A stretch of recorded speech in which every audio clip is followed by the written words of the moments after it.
Hello అండి, నమస్తే అండి అందరికీ. నేను ఒక కథ చెప్తున్నాను. ఈ కథ విని మీరు నా ఛానల్ ఆదరిస్తారని కోరుకుంటున్నానండి. నమస్తే అండి. కథ స్టార్ట్ చేస్తున్నాను, వింటారా?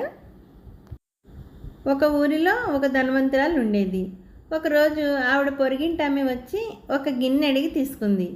తిరిగి ఇచ్చేటప్పుడు ఆ గిన్నెతో పాటు మరో గిన్నెను కూడా ఇచ్చింది. ధనవంతురాలు చాలా ఆశ్చర్యపోయింది.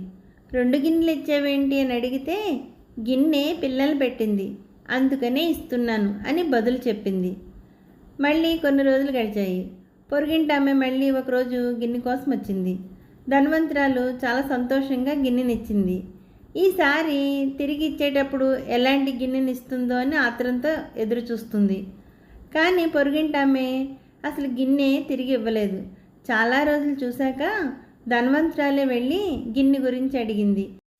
పొరుగింటామె ఏడు మొహం పెట్టి, మీ గిన్నె చనిపోయిందండి అని దుఃఖ సమాచారం చెప్పింది. గిన్నె చనిపోవడం ఏమిటని ధనవంతురాలు మహా ఆశ్చర్యంగా అడిగింది. దానికి పొరుగింటామె, గిన్నె పిల్లల్ని పెట్టగా లేనిది చనిపోతే ఆశ్చర్యం ఎందుకు అని అడిగింది. అది విన్న ధనవంతురాలు నేనెంత మోసపోయాను అని ఆశ్చర్యపోయింది. అప్పుడు చిన్న గిన్నె అడిగి చిన్న పిల్లని పెట్టిందని గిన్నె తీసుకొని ఇచ్చేసింది. ఈరోజు పెద్ద గిన్నె తీసేసుకొని ఎంత మోసం చేసింది. అయ్యో, ఇలా కూడా మోసం చేస్తారా? ఎప్పుడు ఇంకెవరిని నమ్మకూడదని తన లెంపలు వేసుకొని ఇంటికి వెళ్ళింది మాట్లాడలేక. హలో, నచ్చిందండి ఈ కథ మీకు? ఈ కథ మీకు నచ్చినట్లయితే లైక్ చేయండి, షేర్ చేయండి, సబ్స్క్రైబ్ చేయండి.